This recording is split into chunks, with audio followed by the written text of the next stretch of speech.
We created it, and it was great, and it was warm, and as far as I know, there was no deer pee in there. I think they covered it up, so we were good to go.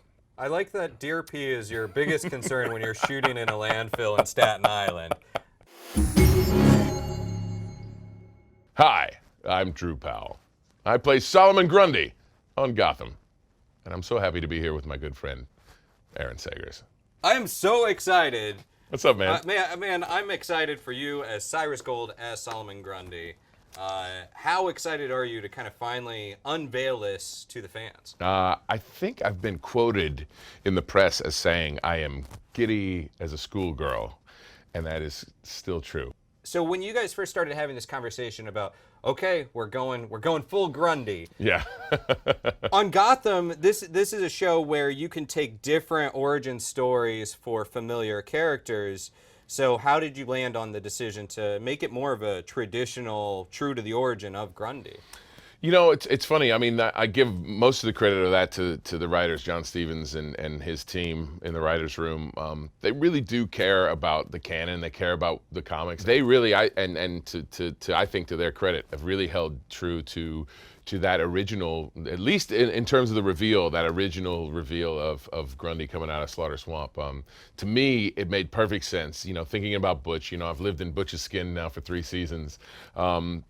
To turn him into Cyrus Gold, aka Solomon Grundy, makes perfect sense. I think there's a real sense of that kind of anti-hero in Butch, just like there's an anti-hero in Grundy, at least in my opinion. Talk about the intimidation factor of being the first live action depiction, more or less. There was that 70s version, but the first real live action version of Solomon Grundy. Yeah, that was really something I had to kind of wrap my head around. As Butch, it was kind of free to just create this character. I didn't have to worry about that part, which is great. There's an upside to that. The downside of that is that you feel a little left out of the canon. It's now I'm realizing how cool it is to be a part of that history. You know, to be a character that people really care about. And it was only recently when I watched I was doing ADR with the looping and saw the finished product, and I had this immediate excitement and then immediate fear after that of like, uh-oh, here it is. It's out there for the world to see. Oh, you've got that paint all over yourself. You're showing quite a bit. Yep. You're coming out of that water. Okay, first off, where was that filmed? We shot the swamp scene in Staten Island in the middle of the night. I was lying there in the swamp, literally in this. Luckily, they created this whole swamp. So the effects team, Mike Myers and his crew, literally made this large kiddie pool and then made it look like Slaughter Swamp. I mean, it was incredible what they did. So I'm sitting there after a few takes, and I'm kind of looking at all of these people, the crew, the hair, the makeup, the gaffers, the grips, the camera department, you know, all the people, the PAs that make this thing work. And it was such a moment of revelation of like, wow, it takes such a village to make this happen. And you can't believe what these people end up doing. And in this case, they made a swamp in the middle of what I think used to be a landfill in Staten Island. And we created it, and it was great. And it was warm. And as far as I know, there was no deer pee in there. I think they covered it up. So we were good to go. I like that deer pee is your biggest concern when you're shooting in a landfill in Staten Island. Yeah, that's right. Somebody mentioned that to me. It's like, I hope they put a cover on that because, you know, deer get in there and they get stuck and then they get nervous and they pee in it. That's literally what somebody said to me. So now I'm thinking about deer pee the whole time I'm in there. So, of course, Solomon Grundy has the famous nursery rhyme, and I mean, it's one of the all-time, I think, most iconic comic book phrases. Yes.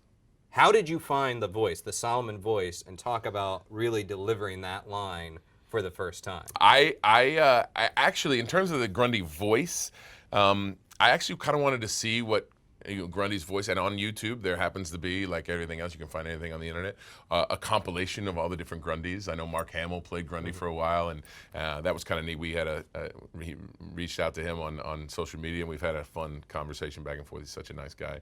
All these other versions, but I really wanted to make it my own, and there are 2 things I wanted to get right. One was the emergence from the swamp, because that is an iconic scene. You know, that shot of Grundy coming up, rising out of the swamp. I wanted to get that right, which I think we did.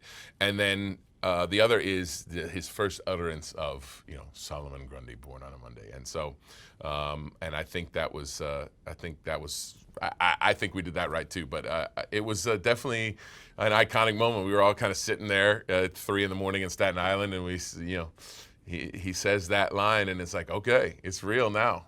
Solomon Grundy, born on Monday. You had to do quite a bit of training at the gym. You Yeah. worked with the guy that's worked with Hugh Jackman and Yep. Ryan Reynolds. That's right. So talk about Drew Powell's Solomon Grundy workout and diet tips. What did you have to do? Right. Yeah, well, number one was stop eating so much pizza. All right, I'm out. Yeah, exactly. I know. It's hard. It was really hard. I live in New York, for crying out loud. I mean, what are we supposed to do? Bagels, Pizza. We live in the carb capital of the world. So yeah, that was number one, and I give my wife a lot of credit. She was my dietitian, so she kept me on the straight and narrow. Don Saladino is the trainer you were talking about, and they just came up with a great program for me to be like, listen, okay, we've got this much time before you're going to be coming out of the swamp without most of your clothes on. So let's get this right and do it as well as we could. If this was a movie, I'd have a silicone suit. I worked out alongside David Harbour, who's the new Hellboy. And I always gave him a hard time because, he did all this, and he, did a great job in the gym. But then at the end of the day, he got to put on the Hellboy suit, and it's like, makes him look like an Adonis. He gets to put that on. I got no suit. It's just me. I got a coat of makeup, and a wig, and that's all I've got. So I had to be on the straight and narrow. But by the way, I'm back to pizza now. Yeah, like you can't. I'm not a masochist. Favorite slice of pizza? You just can't. You can't. I mean, I can't. The slice of pizza that's hot is my favorite slice. Whatever is out there. Although I was just in Chicago, and I love me some Chicago pizza too. Yeah, it's all right. I am an equal opportunity pizza consumer. Yeah. Cold pizza. Cold pizza. I'm not a cold pizza guy. No. I know. I'm sorry. So I think it depends on the slice. Some slices are better Yeah. cold than others. But that Cold pizza, if you're talking about cold pizza, that means there's leftovers. There's never leftover pizza in my house. It never gets cold. because this conversation has taken a strange tangent. I mean, I think a hot topic in these divisive days Yeah. is pineapple on pizza. What are your thoughts? Get out of here. I need you to get out of this building. It's ridiculous. Fruit on a pizza. Just stop. Say it to yourself. Fruit on a pizza. No. 100 times no. Okay. But I don't really care. So, I mean, would you turn it down? No, absolutely I would. No, wait, no fruit on the pizza. Ham, that's fine. See, ham, that's fine. Pineapple, no. Wow. No. I'm not opposed to it, actually. I'm okay with pineapple on pizza. I thought we were friends. I know. What? Is tomato a fruit? Technically, yes.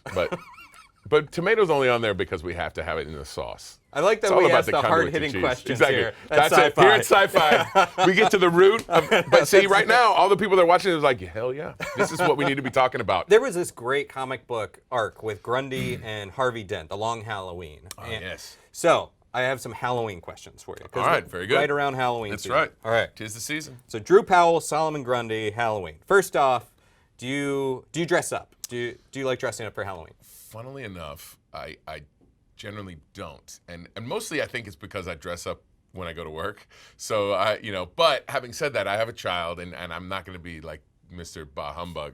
So very often though, because my wife loves it. Like last year, she went as a Day of the Dead with a full white thing, and she's a makeup artist, so she's really incredible. And then I'll go as like a cowboy. But I've got the cowboy hat. I'll put on some boots, and But I'm trying to be better. My son loves it, so. So yeah, I probably will be dressing up this year to take him around. Okay. What will you dress up as? TBD. Maybe I'll just come as Grundy. Do you think that's legal? Can I just come from work and pick up my son at school and just walk around? It's so funny because everybody says, "Oh, you're gonna be," to my son, who's like a mini version of me. He's like, "Oh, you're gonna be Solomon Grundy," and he's like, "Yeah," but now he's kind of like, "Hey, Dad, is it okay if I'm Harry Potter?" I'm like, of course, you can be Harry Potter. You know, you don't have to be Grundy, no pressure. Hey, that's still part of the Warner Brothers family. Gotcha. Keeping it on brand, people. We're keeping it on brand. Okay, well, for any kid, because it's legitimately possible that a kid could dress up as Grundy. I'm hoping so. For Halloween. Pics or it didn't happen. People, send in your pics. I want to see it.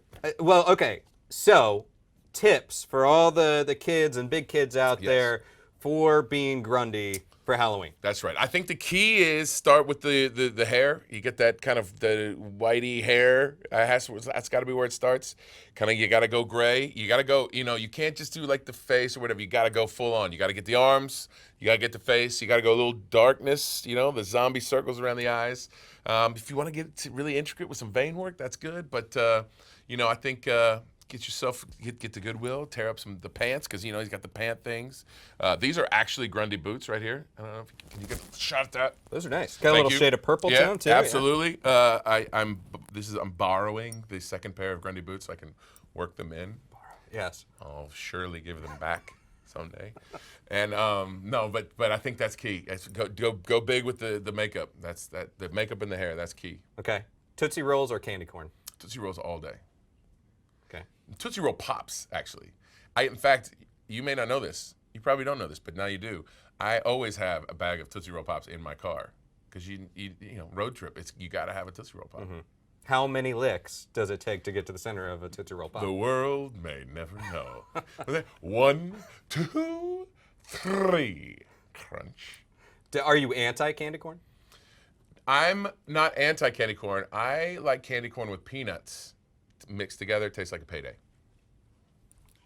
Okay. Booyah! I just saw your brain blow out of your ear. I just blew your mind. We are learning so many things today. Like this is an educational interview. Let's put this up as a TED Talk. Okay. Favorite Halloween movie or scary movie? That is a tough question. Okay, I don't know if I can answer that question, but I can tell you the first scary movie that I saw in the theater, which will always stay with me, was Stephen King, Pet Sematary. Yes, with Aunt Zelda in the attic, that scene still creeps me out. Meningitis, she had or something yeah. like, oh. And then it was Herman Munster was the neighbor. Yeah. And then the thing with the Some things aren't meant to come back. Is that what he said? I just sounded like the Pepperidge Farm guy. You sounded like the rooster from the Looney Tunes. I say, some things aren't meant to come back, boy.